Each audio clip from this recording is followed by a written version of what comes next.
राधे राधे। जिंदगी का सफर चैनल में आपका स्वागत है। रवि काफी परेशान था। उसके बेड पर पैसों से भरा हुआ बैग रखा था। बार बार बैग की तरफ देखता और सोचता। फिर अचानक से उसे याद आया कि यह बैग पापा के पास लेकर जाना चाहिए। पापा से बढ़कर भरोसेमंद इस दुनिया में कोई नहीं है।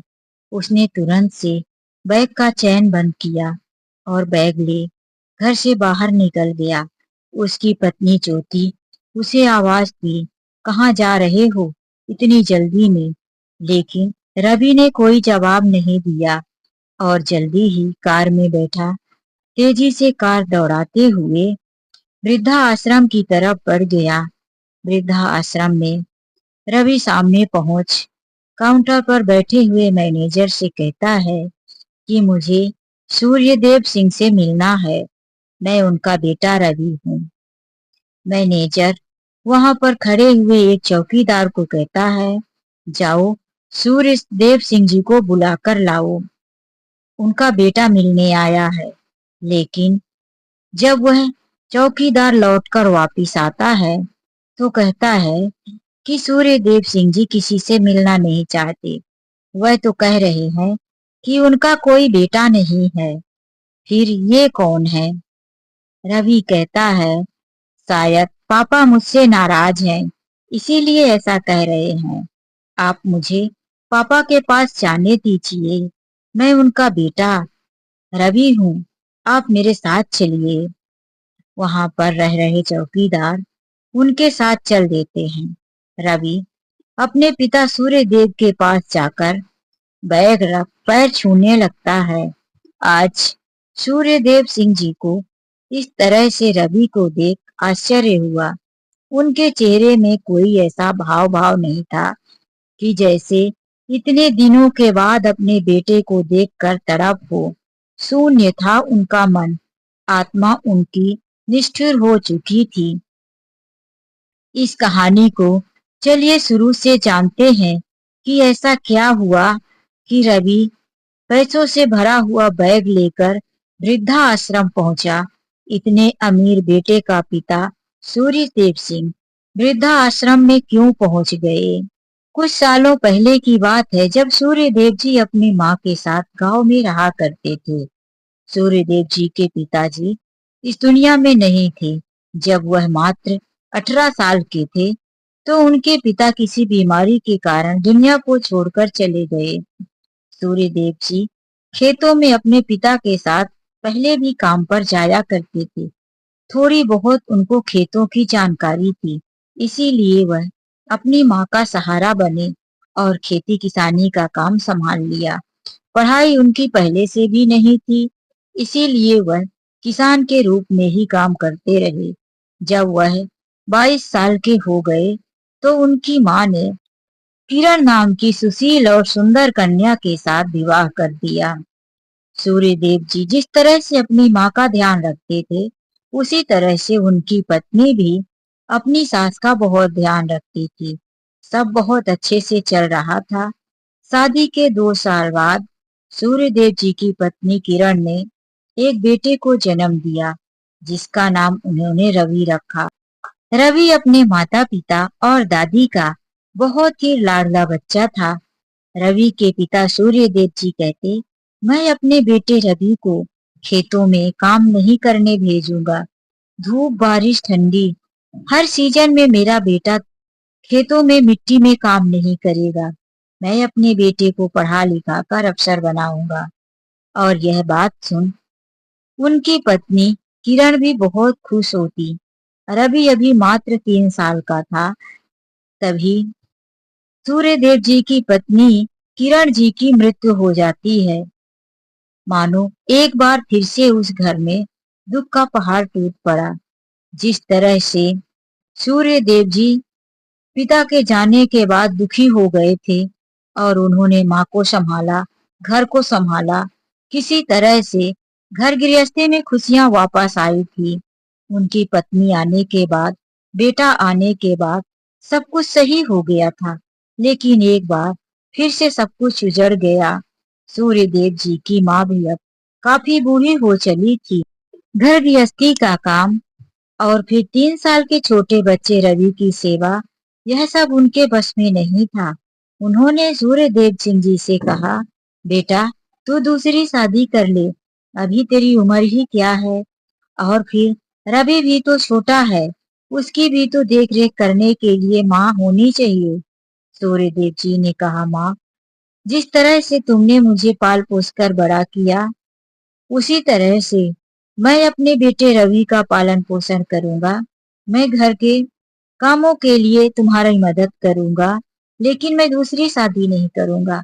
दूसरी शादी करूंगा, मुझे पत्नी तो मिल जाएगी, लेकिन मेरे बेटे रवि को माँ नहीं मिल पाएगी। मैं अपने बेटे के लिए सौतेली माँ नहीं लाऊंगा, और अपनी पत्नी किरण की इच्छाओं को पूरा करूंगा। मैं और किरण, हम दोनों ने मिलकर सपना देखा था कि हमारा बेटा खेतों में काम नहीं करेगा, हमारा बेटा तो ऑफिस में बैठेगा, बहुत बड़ा अफसर बनेगा। मैं यह सपना अपनी पत्नी का पूरा करूंगा माँ। क्या करती बूढ़ी माँ, कुछ दिनों तक तो, साल 2 साल, दादी रवि की सेवा करती रही, लेकिन वह भी बीमार चलती रही और दादी भी दुनिया को छोड़कर चली गई। अब रवि मात्र 5 साल का था। अब तो सारी जिम्मेदारी सूर्यदेव सिंह जी के ऊपर आ गई थी। सूर्यदेव जी अपने बेटे का खूब ध्यान रखते थे, माँ पिता दोनों का प्यार देते, उसे कोई कमी नहीं होने देते थे। 5 साल का होने पर उन्होंने रवि का स्कूल में दाखिला भी करवा दिया और घर के काम, खेतों में काम करना शुरू कर दिया। रवि धीरे धीरे जैसे ही बड़ा होता, उसके खर्चे भी बढ़ते गए। सूर्यदेव जी अपने खेतों में इतनी उपज नहीं कर पाते थे कि रवि की पढ़ाई और घर का खर्च बखूबी चला पाए। इसीलिए वह अपने खेतों के साथ साथ दूसरे के खेतों में भी काम करना शुरू कर दिए। धीरे धीरे रवि 10वीं क्लास में गया, 12वीं पास किया।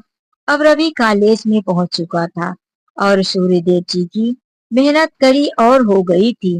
अब वह रातों दिन काम में ही निकाला करते थे। उनकी उम्र भी अब युवा अवस्था क्रॉस कर चुकी थी और मेहनत, ज्यादा परिश्रम करने की वजह से शरीर काफी कमजोर और बूढ़ा सा दिखने लगा था। लेकिन सूर्यदेव जी हार नहीं माने। अपने बेटे को कड़ी मेहनत करके पढ़ाने में कोई कमी नहीं की। उनकी मेहनत रंग लाई। रवि को एक बहुत बड़ी कंपनी में नौकरी मिल गई थी। रवि अब नौकरी में भी जाने लगा था, लेकिन अब जब रवि ऑफिस में जाता और वापिस उस एक कच्चे से मकान में जो झोपड़े जैसा, गरीब जैसा दिखता था, उसमें आता, रवि को बहुत शर्म महसूस होती थी। उसने एक दिन अपने पापा से कह दिया, पापा मैं इतनी बड़ी कंपनी में काम करता हूँ और हमारा यहाँ खेतों के बीच में इस तरह से कच्चा सा झोपड़ा बना है, इसमें रहने में भी शर्म आती है।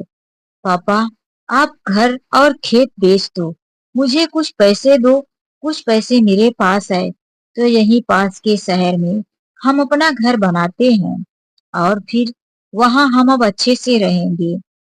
सूर्यदेव जी ने सोचा, जब बेटे को अच्छी सी कंपनी में नौकरी मिल गई है और अब वह कमाने लगा है, इस जमीन और घर का क्या करूंगा? मेरा सपना तो पूरा हो गया, यह बचा जीवन, इसका तो मैं कहीं भी काट लूंगा। उन्होंने जरा सा भी परवाह नहीं की और वह पुराना घर और जो उनके थोड़े बहुत खेत थे, बेचकर रवि को पैसा दे दिए।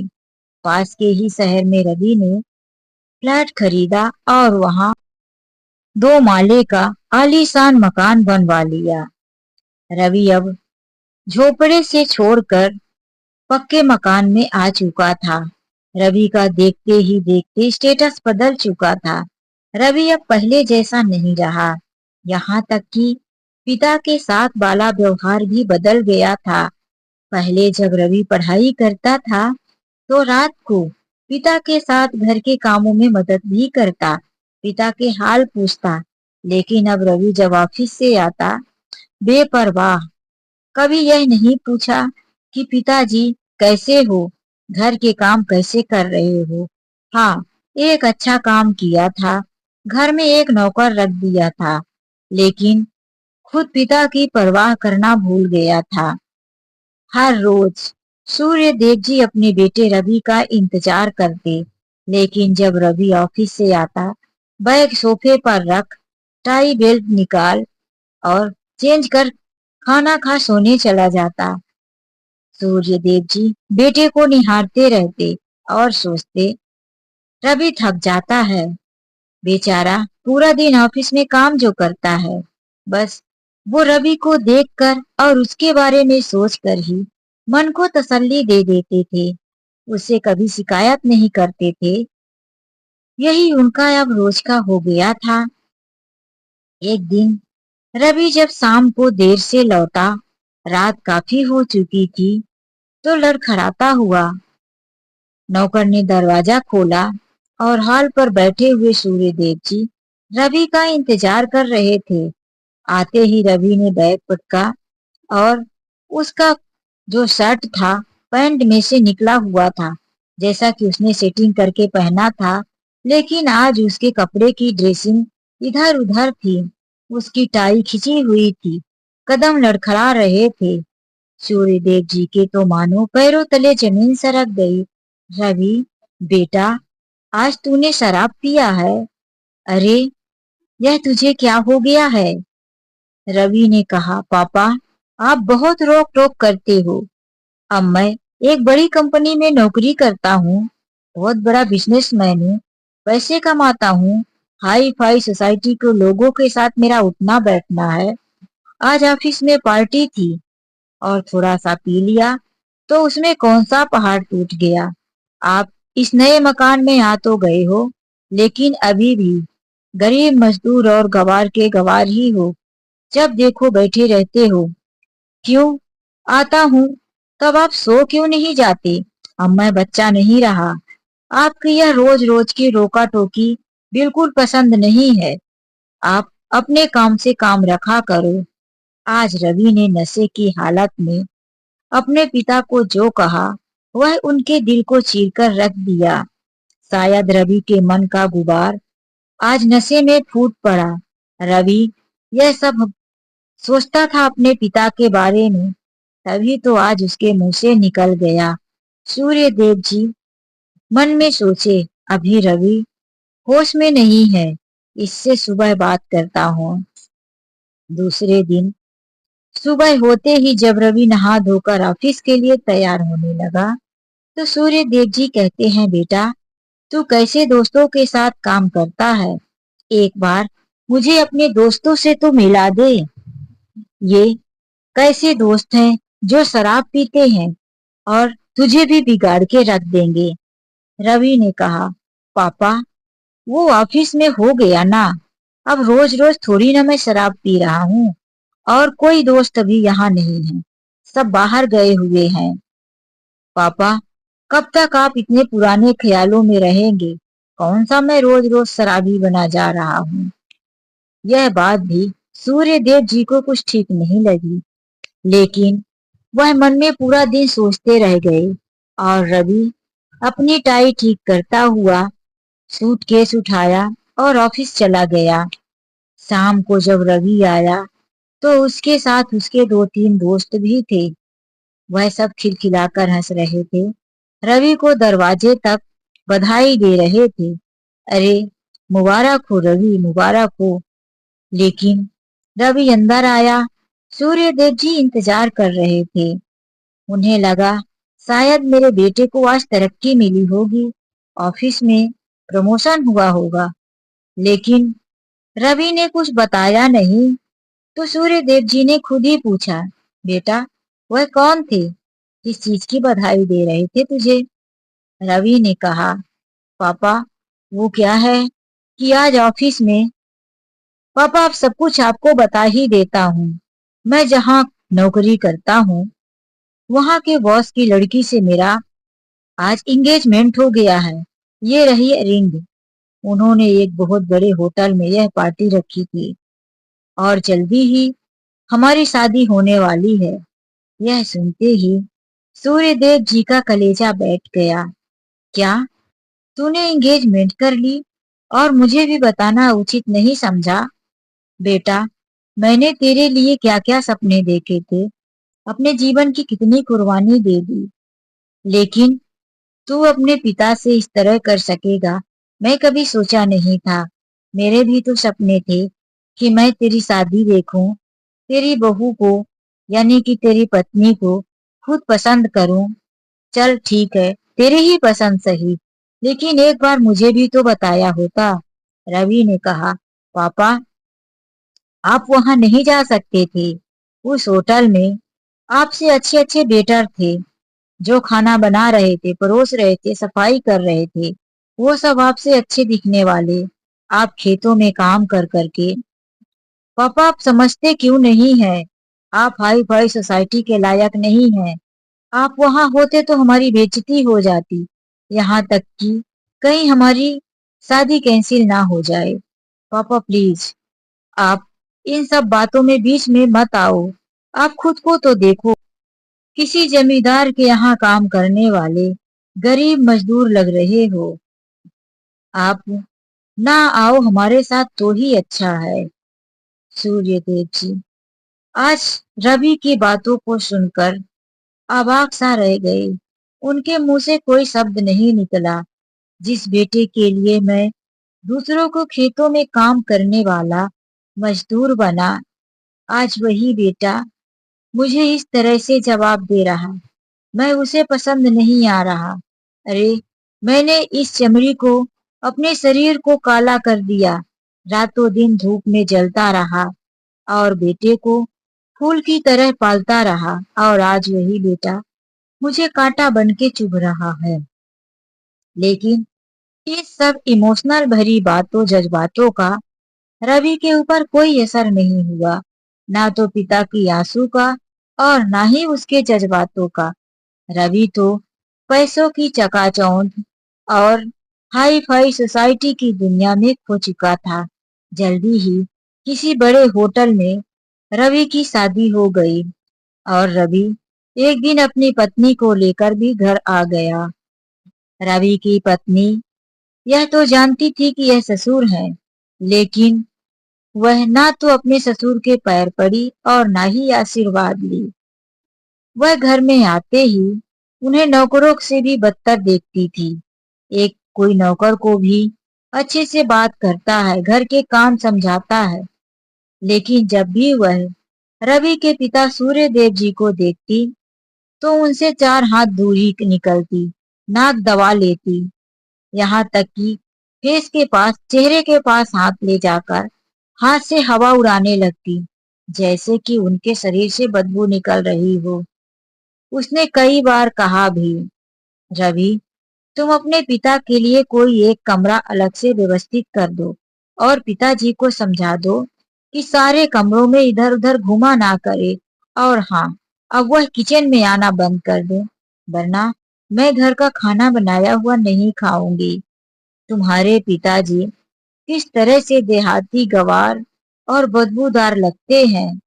रवि की पत्नी बड़े पैसे वाले की बेटी थी। जब भी निकलती, परफ्यूम की खुशबू, महंगे कपड़े, पैर में घर के अंदर भी चप्पल, यह सब फैशन वाली लड़की थी। और कहाँ एक मजदूर किसान जो कि अपने बेटे के परवरिश में खुद को धूपों में जला दिए थे।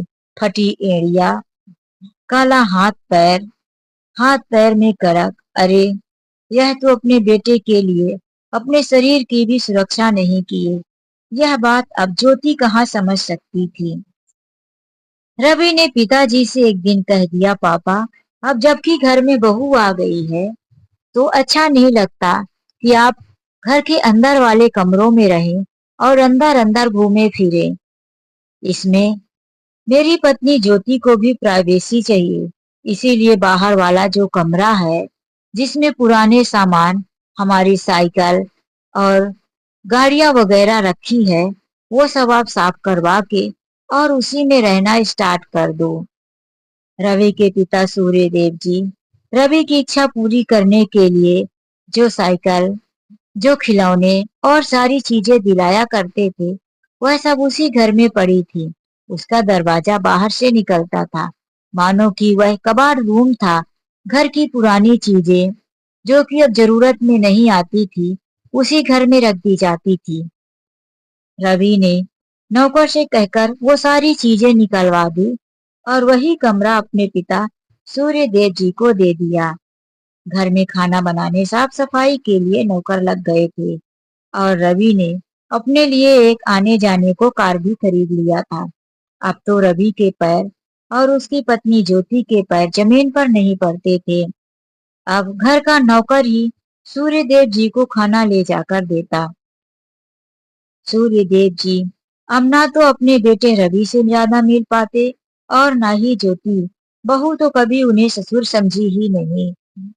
जब भी रवि शाम को आता, सूर्यदेव जी जागते रहते, बाहर ही रहते।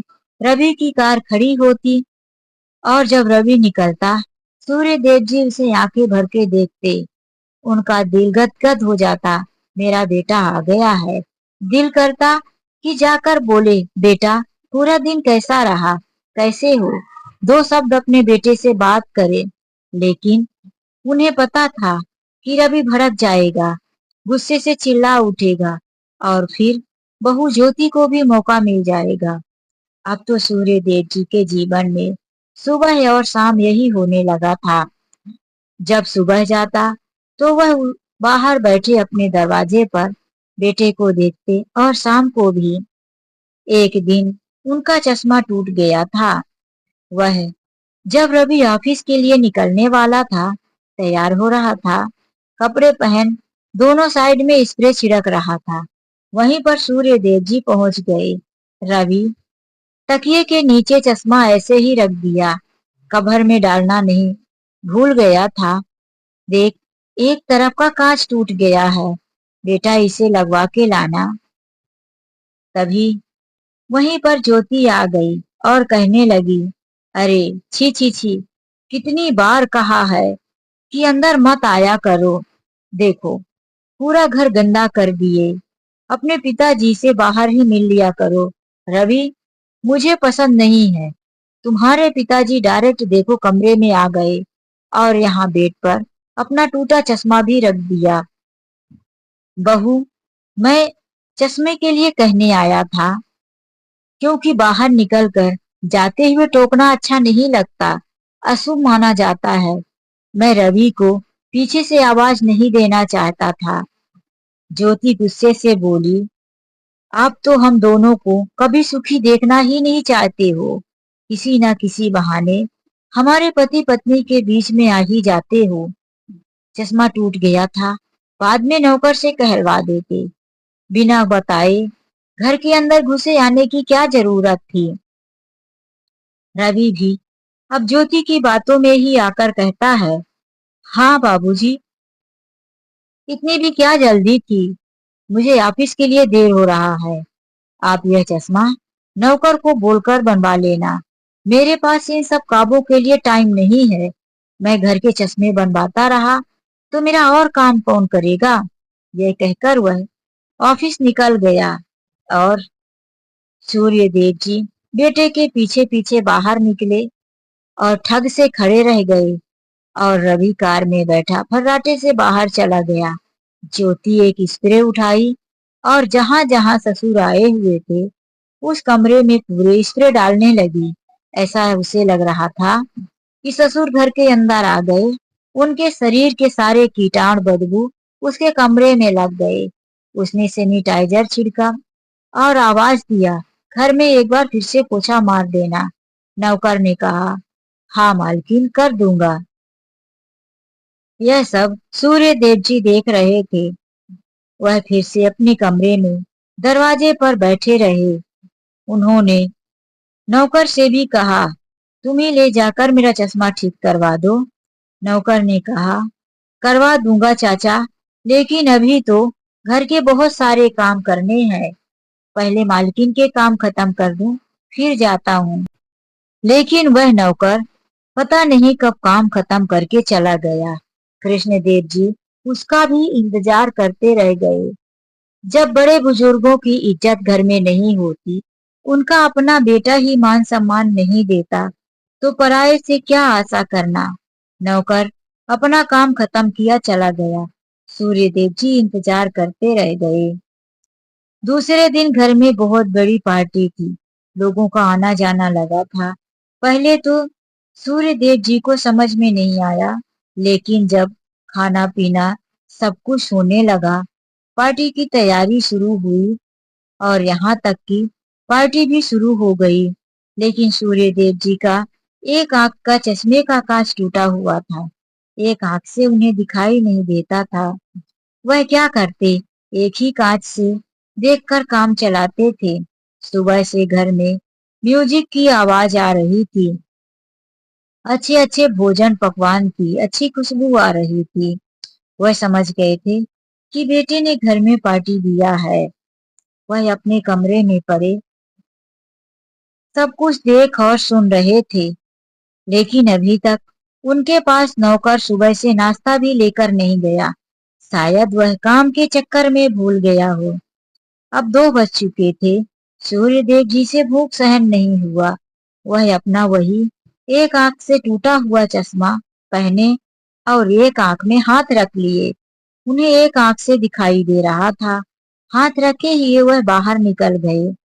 देखे कि एक हॉल में उनका बेटा बैठा, चारों तरफ कुर्सियां सोफा, उसी में बहुत सारे लोग बैठे हुए हैं, कुछ बातें कर रहे थे।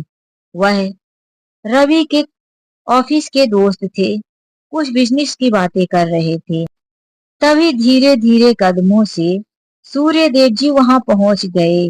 कमर झुकी हुई, एक आंख का चश्मा टूटा हुआ, पुरानी कुर्ता और पुराना पैजामा, फटी एड़ियां, नंगे पैर। धीरे धीरे वह उस हॉल में पहुंच गए जहां रवि अपने दोस्तों के साथ मीटिंग कर रहा था। दरवाजा खुला था। अंदर जाकर कहते हैं, रवि बेटा, खाना हो गया क्या? मुझे तो अभी तक किसी ने खाना ही नहीं दिया। सब वहां पर बैठे हुए लोग चुप हो गए। सबकी नजरें सूर्यदेव जी की तरफ पड़ गई।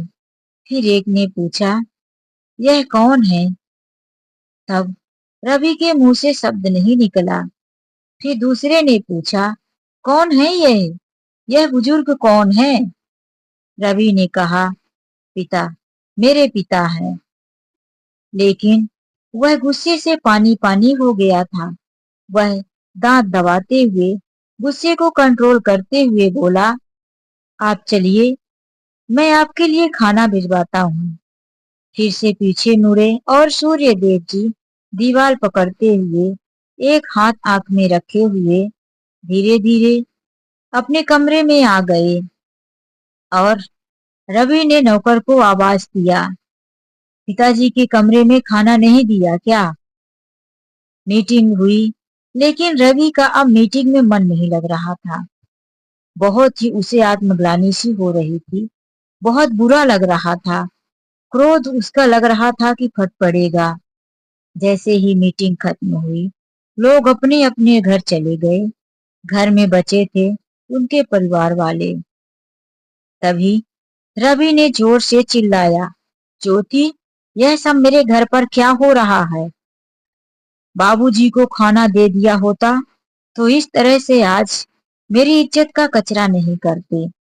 वह आ गए। रवि अब बाहर निकला और दरवाजे पर आया। बाबूजी, आज तो तुमने हद पार कर दिया। अब आप इस घर में रहने के लायक नहीं हो। क्या जरूरत थी वहां मीटिंग में आ जाने की? एक आध घंटे और नहीं खाते तो मर नहीं जाते। किसी से खाना मांग लिया होता। आज मेरी इज्जत मिट्टी में मिल गई। मेरे दोस्त क्या सोचते होंगे कि यह कैसे गरीब गवार मजदूर या नौकर का बेटा है, किस भिखारी का लड़का है। अरे, मुझे तो आपको पापा कहने में भी शर्म आती है। आज सूर्यदेव जी के सीने में इतना चुभन भरी बातें रवि ने कर दिया था कि बाढ़ की तरह चुभ रहे थे। सूर्यदेव जी ने क्रोधित स्वर में कहा, बेटा, तुझे अपने पिता को पिता कहने में शर्म आती है? मैं तो भूख से तड़प रहा था। बाहर कई बार देखा, लेकिन कोई दिखा नहीं, और मैं वहां पहुंचा तो तू ही मुझे दिखा, इसीलिए मैं तेरे पास पहुंचा। बेटा, यदि तुझे ऐसा ही था तो मेरे लिए भी 2 रोटी भेज देता। मेरी उम्र हो चुकी है, मुझसे भूख बर्दाश्त नहीं होती, और जो मेरी हालात है, मैं गरीब भिखारी लग रहा हूँ। यह सब कुछ तुम्हारी देन है। मेरा घर बिचवा दिया, मेरी जमीन बिचवा दिया, सब कुछ तो मैंने तुझे दे दिया, और मैं वहीं का वहीं रह गया। मैं अच्छा भला था अपने पुराने घर में, अपनी जिंदगी अपनी मर्जी से जीता था, लेकिन यहाँ आकर मैं कितना अकेला और कितनी मुश्किल में पड़ गया हूँ। तू कभी आकर मुझसे एक शब्द पूछा कि पापा कैसे हो? अच्छा लग रहा है शहर में कि नहीं? अब ज्योति ने चिल्लाकर बोला, तुम्हारे पिता को क्या चाहिए रवि? नौकर चाकर हैं, समय से खाना मिल रहा है, सारी सुविधाएं तो उपलब्ध है। सूर्य देव जी चश्मा निकाल कर कहते हैं, कल यही चश्मा ठीक करवाने के लिए बोला, तो ना तुम दोनों ने सुना और न तुम्हारा नौकर सुना। आखिर सुनेगा भी क्यों? जब अपने ही नहीं सुनते तो नौकर चाकर कौन सा मेरी इज्जत करने वाला है? रवि गुस्सा होकर बोला, मैं तो परेशान हो गया हूँ। ऑफिस का काम करूं या घर के इस पंचायत में पढ़ूं? ज्योति, जरा इनका चश्मा ठीक करवा दे और समझा देना कि इस तरह से कभी भी मीटिंग के दौरान ना आए। ज्योति कौन सा सहने वाली थी, उसने तो तुरंत कह दिया, रवि, तुम ही अपने पिता का कुछ करो। मैं तो तुम्हारे पिता से खुद ही परेशान हूँ, वरना तुम मुझे मेरे पिता के घर छोड़ दो। मैं रहना भी नहीं चाहती। मेरी सहेलियां भी आती हैं और तुम्हारे पिता को बाहर ही बैठे देख पूछती रह जाती हैं, यह एक नौकर है, कौन है? अब मैं क्या बताऊं कि यह कौन है? ऐसे धरती के बोझ जल्दी मरते भी नहीं हैं। आज दोनों पति पत्नी ने हद पार कर दिया था। सूर्य देव जी से इतना बड़ा अपमान सहन नहीं हो पा रहा था। वह आज सारी रात अपने कमरे में रोते रहे। दूसरे दिन सुबह रवि के जाने से पहले ही वह रवि के पास पहुंच गए और कहते हैं, रवि, तुम दोनों को मेरे रहने से तकलीफ है, तुम्हारी बेइज्जती होती है। मैं गरीब मजदूर, गरीब भिखारी दिखता हूँ, तुम मुझे यहाँ क्यों रखे हो? चलो, अपने साथ मुझे लिए चलो, मुझे वृद्धा आश्रम में छोड़ देना और फिर तुम वहीं से ऑफिस चले जाना। रवि झुंझला कर कहता है, अब यह क्या नया नाटक है? वृद्धा आश्रम क्यों जाओगे? बची कुची इज्जत भी मिट्टी में मिला दोगे। मैं लोगों को क्या जवाब दूंगा कि मैं अपने पिता को वृद्धा आश्रम छोड़कर आया? तुम किसी रिश्तेदार के यहाँ चले जाओ, मैं वृद्धा आश्रम नहीं छोड़ सकता। अब बहू भी आ गई और कहती है, हाँ हाँ, यह वृद्धा आश्रम जाकर हमारी और तुम्हारी इज्जत मिट्टी में मिलाना चाहते हैं। इससे अच्छा होता कि यह मर जाते तो हमारा पीछा छूट जाता। ज्योति बड़बड़ाते हुए वहां से चली गई। रवि ऑफिस चला गया।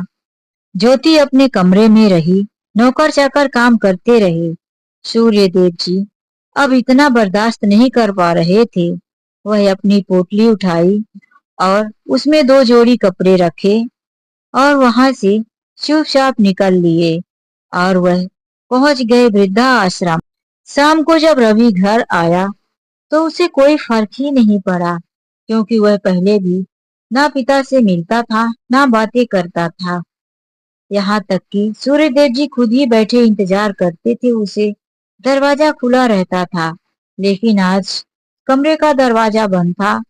रवि उधर देखा भी नहीं। अब तो सूर्यदेव जी को गए हुए हफ्तों गुजर गए थे, लेकिन रवि को कोई फर्क नहीं पड़ा। उसकी पत्नी को तो पीछा छूटा था। अब रवि भी समझ गया था कि पिताजी घर पर नहीं है। दोनों पति पत्नी ने पिता के लिए कोई चिंता जाहिर नहीं की। दोनों अपनी जिंदगी खूब आराम से जीने लगे, एंजॉय करते, घर में पार्टी करते और दोनों बैठकर साथ में शराब पीते। दोनों बिल्कुल चमक धमक की दुनिया में खोए से थे। एक दिन रवि के घर पर इनकम टैक्स का छापा पड़ा। रवि के पास बहुत सारा कैश में पैसा था। रवि रात भर परेशान था। सुबह इनकम टैक्स वाले आएंगे, इन पैसों को मैं कहाँ रखूंगा, क्या करूंगा। रवि काफी सोचता रहा कि पत्नी के अकाउंट में भी पैसे हैं। रवि नंबर 2 का काम करना शुरू कर दिया था। उल्टे सीधे काम करता और उसी से पैसे इकट्ठा कर रखा था।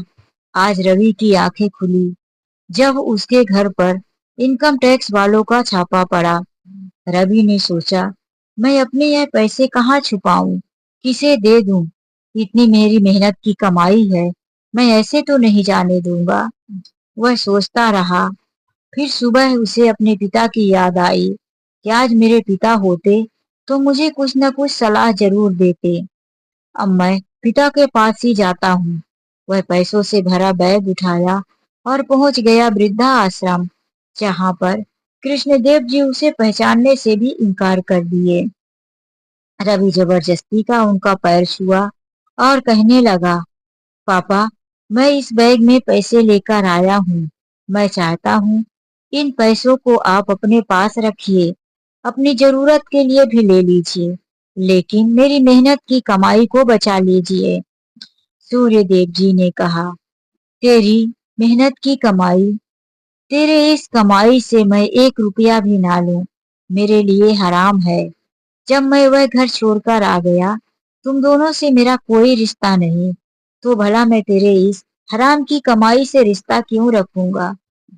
आज तुझे अपने पिता की याद भी आई, तो इस हराम की कमाई छुपाने के लिए इतने दिनों से मैं घर में नहीं हूँ, तो ना तू और ना ही तेरी पत्नी मुझे एक बार मिलने आए और ना पूछने आए। अरे, उसमें पराई लड़की से क्या आशा रखूं, जिसने कभी मेरे बारे में सोचा नहीं जाना रही। लेकिन तू तो मेरी अपनी औलाद है। तूने तो मेरे परिश्रम, मेरे त्याग को देखा कि किस तरह से मैंने तुझे पढ़ा लिखा कर तेरी माँ और अपने सपने को पूरा किया। एक बार भी तू मेरे और अपनी माँ के बारे में नहीं सोचा, और आज मुझसे यह गलत काम करवाने आया है। निकल जा यहाँ से, तेरा मेरा रिश्ता कुछ नहीं है। रवि मायूस सा होकर जैसे ही वहां से निकलने लगता है, वहीं पर 4 पुलिस वाले आ चुके थे। साथ में इनकम टैक्स के ऑफिसर भी थे। रवि के हाथ में पैसों से भरा बैग था। चारों पुलिस वाले पकड़ लेते हैं और इनकम टैक्स वाले उसका बैग रवि को अपने साथ लेकर चल देते हैं। रवि पिता की तरफ देखता है। आज सूर्य देव जी समझ तो रहे थे कि मैंने बेटे को खूब पढ़ाया लिखाया अफसर बना दिया, लेकिन शायद मुझ में ही कमी रह गई थी कि मैंने बेटे को संस्कार नहीं दिया। सब कुछ दे दिया, संस्कार की कमी रह गई, वरना आज मेरा बेटा ऐसा नहीं होता। वह खुद को कोसने लगे। और इधर इनकम टैक्स वालों ने घर पर भी छापा मार दिया। कई प्रकार की उसके घर में शराब निकली और भी बहुत ऐसी ऐसी चीजें निकली जो घर में रखना कानूनी तौर पर अपराध था। उसके घर को भी इनकम टैक्स वालों ने सील करवा दिया और आगे की कार्यवाही करने तक घर में रहने से मना कर दिया। उसकी पत्नी ज्योति अपने पिता के घर चली गई और रवि जेल चला गया। ज्योति एक बार भी रवि से मिलने नहीं गई। अब रवि के पास कुछ नहीं था। रवि जेल में अपने किए हुए की सजा काट रहा था और ज्योति अपने पिता के घर। अब रवि को अपने कर्मों पर प्रायश्चित हो रहा था। अब उसका सारा चकाचौंध शराब का नशा उतर चुका था। उसे याद आ रहा था कि मेरे पिता ने 2 कमरे कच्चे मकान में टूटे फूटे झोपड़े में किस तरह से गर्मी धूप बारिश में रहकर दूसरों के खेतों में काम करके मुझे इस लायक बनाया था। आज मैं अपनी पढ़ाई और अपने नॉलेज का गलत फायदा उठाया और अपने पिता को पैरों की धूल समझा। मेरे पापों का प्रायश्चित तो होना ही था। रवि जेल में बैठा बैठा अपने पापों के बारे में सोच रहा था, लेकिन अब क्या कर सकता था। अब पछताए होत क्या, जब चिड़िया चुग गई खेत। अब तो रवि इस तरह से फंस चुका था कि चाह कर भी सूर्य देव जी कुछ नहीं कर सकते थे। उनके बस में अब कुछ भी नहीं था। तो दोस्तों, यह कहानी यहीं से खत्म होती है। कहानी आप लोगों को कैसी लगी, लाइक और कमेंट करके जरूर बताएं। मेरे इस चैनल में यदि पहली बार आए हैं तो प्लीज जाने से पहले चैनल को सब्सक्राइब करना मत भूलिए। चलिए मिलते हैं दूसरी कहानी में। राधे राधे, जय श्री कृष्णा।